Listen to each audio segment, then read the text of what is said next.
You're watching Notepad. I'm your host, Ibrahim Sani. We're still going to explore some of the policy changes that the government is taking. For instance, the tobacco ban, trying to improve or lower down the risk of NCDs, non-communicable diseases, and perhaps try to see and plot where the health policy is going to change over the next few years. Here to unpack all of this with me is Datuk Seri Idris Jala, Chairman of PEMANDU Associates. Datuk Seri, how are you?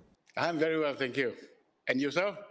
I was just talking to some of my colleagues. I'm slowly coming back to the office. Getting COVID is no fun, even when you are, triple boosted. But that's the point, right? We're trying to make sure that all of us go through this whole endemic phase. Eventually, everybody is going to get it. The idea here is to lead your life normally. Get yourself vaccinated. But I mean, it's no fun. I don't know whether you've had COVID before in your life, but yeah, for me, it's a bit strange for me. Okay, Dato', let's talk a little bit more about PEMANDU Associates' stance when it comes to trying to reduce non-communicable diseases. The government or the health ministry has taken a very strong position. They want to stop or ban the sale of tobacco for those born above 2005. Do you feel that this is a good policy to have? I think it's a good policy. Anything that will improve the health of the civilians and the population is good. Let's just look two important data here, Ibrahim. WHO data showed clearly that smoking is identified as one of the global leading causes of preventable non-communicable diseases, as you pointed out. The data in 2020 shows that 1.3 billion smokers, there are 1.3 billion in the world today, of which every second today, 4 deaths, every second 4 deaths from smoking. There are, in a one day, there's 8 million deaths that are coming out from smoking. This is more than HIV, more than AIDS, more than TB, and more than malaria, all put together. And so that's one important fact. So it is important that whatever we do to reduce the prevalence of smoking is good. Second important data is this. Research has shown quite clearly that when you light a cigarette, the combustion emits about 10,000 chemicals as a result of smoking conventionally. It is the combustion that causes the emission of this 10,000. But if you use some alternative like non-combustible or heated tobacco product or what you call e-cigarette or vaping, etc., it eliminates 95% of the harmful chemicals.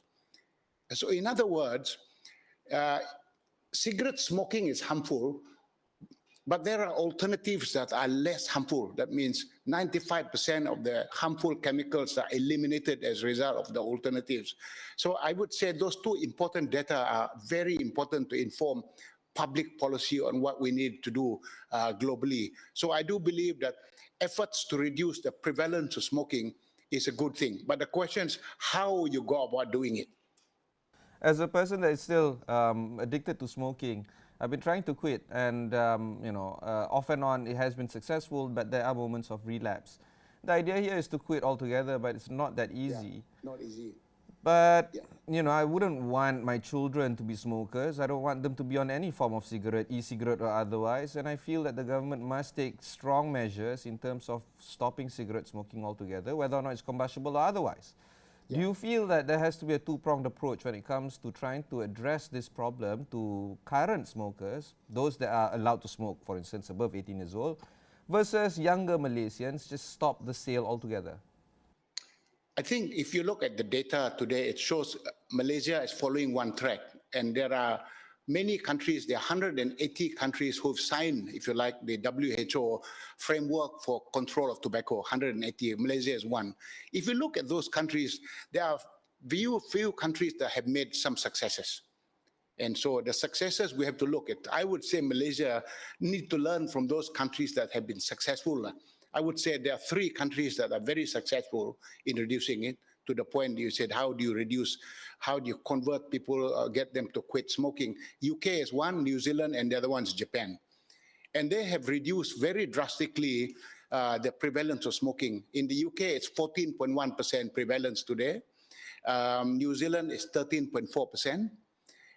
Japan is 13.1%. Malaysia had put a target by the year 2025 that we want to bring the prevalence of smoking to 15%. We're not there, we're at around 21.3%.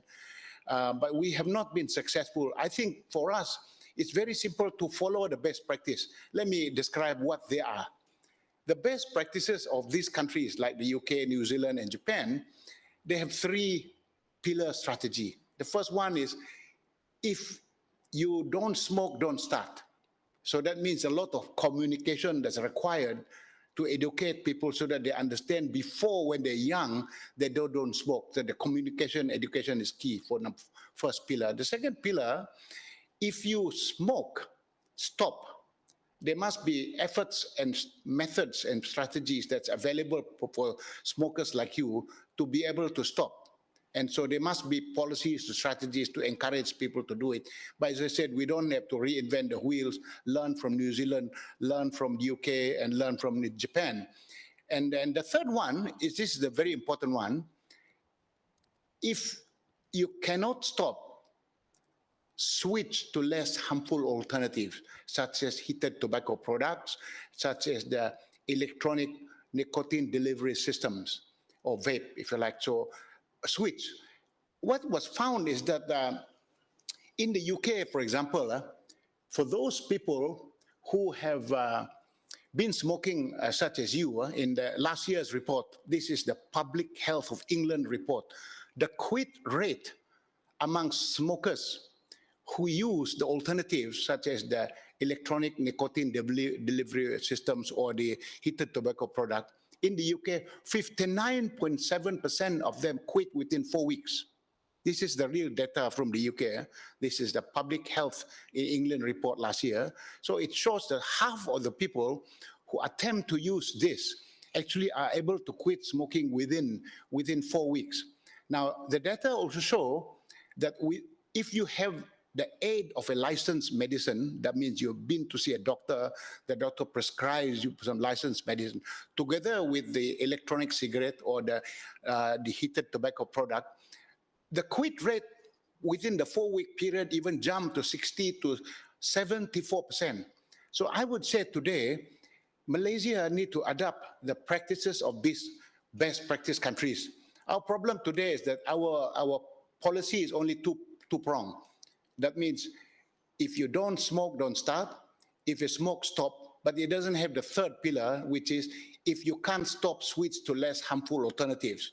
So to my mind, that's key. Okay, so let's talk about this. Are you trying to say that supplying existing smokers with safer alternatives like vape or electronic nicotine delivery system or heated tobacco products might have an assistance towards their journey of quitting smoking? Yes, absolutely. That's the experience of the best practice countries, the UK, Japan, and New Zealand. New Zealand has made huge progress. So I would say today that, don't forget that I'm not advocating only one part of the policy, I'm advocating three.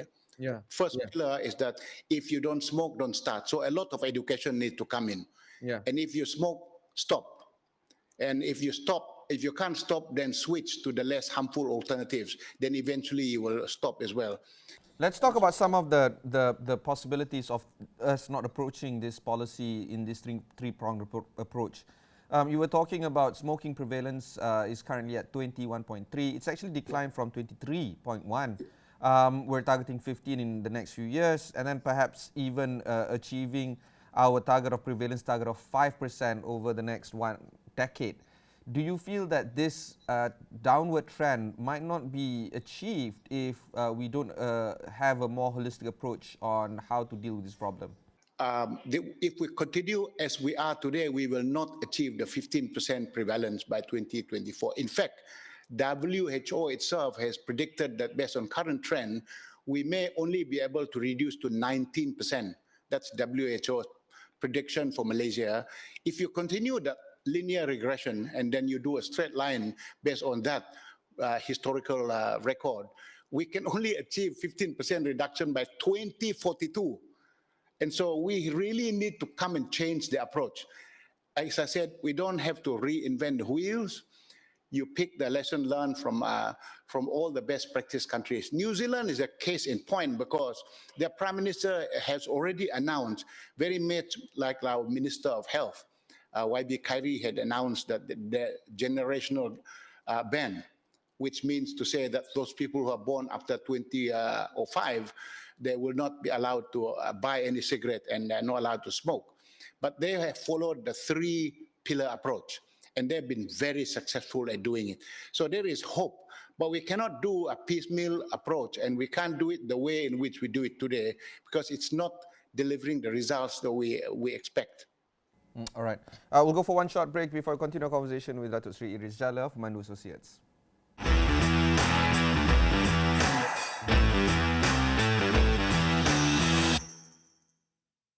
Thanks for staying on with us. I have with me Datuk Seri Idris Jala of PEMANDU Associates talking about not just the ability for us to manage or control the NCDs in the country, but perhaps look at things differently when it comes to tobacco ban and the reduction of tobacco use. Datuk Seri Idris, we did talk about some of the items just now when it comes to how things are being done in other countries. But there are also interesting statistics that I can share with you. These countries, some of them have brought down the tobacco prevalence. For instance, in the UK, 17% in 2015 to 14% just a few years ago. New Zealand from 16% to 13%. Japan from 18% to 13%, showing that countries that take a pragmatic approach do manage to push down the tobacco prevalence amongst their population. But I also want to ask you about culture and lifestyle because UK, New Zealand, Japan, they don't have 24-hour mama shops. They don't have that whole notion that we have to smoke to be enjoying our time together with friends, either at Kremama or the pubs. That whole culture element, have you factored in that I guess lifestyle behavior when it comes to hardcore data that you guys have been churning out right now? Yeah, the studies that had been looking at behavioral aspect of smoking shows clearly that it's acultural. Addiction is acultural. Addiction to smoking is acultural. Addiction to drug is acultural. By the way, I was a smoker also before Ibrahim. I smoked incessantly for 15 years. In fact, by the time I quit smoking after 15 years, I was smoking 2.5 packs a day. Oh boy. And so I smoked for 15 years. I joined workforce in 1982. I quit in 1997. And I tell you why I quit. In my personal case was I had a big growth on my throat and I was unable to even talk. So by the time I went to see the doctor, it was so large. It took them about 2 weeks to take it out, to do a minor surgery to take it out. But it took about 2 weeks for them to test whether it's malignant or benign. Yeah.